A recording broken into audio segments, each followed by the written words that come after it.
करोड़ों पाकिस्तानियों की पसंदीदा अदाकारा के हवाले से अफसोसनाक खबर आ गई।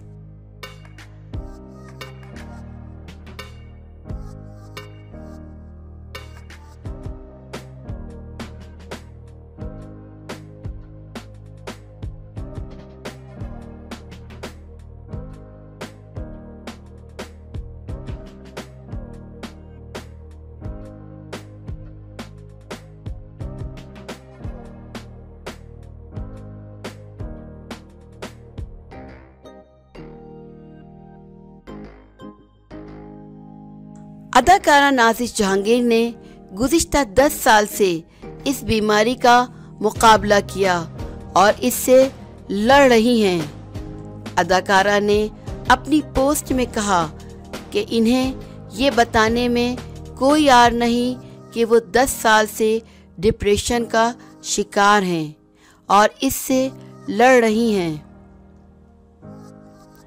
उन्होंने मज़ीद कहा कि हम में से कई लोग इस बात का मजाक उड़ाते हुए डिप्रेशन को कोई मर्ज नहीं समझते, जो गलत है।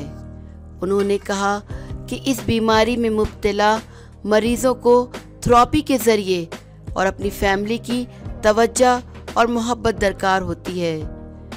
नाज़िश जहांगीर ड्रामा कहीं दीप जले में मनफी किरदार अदा कर रही हैं।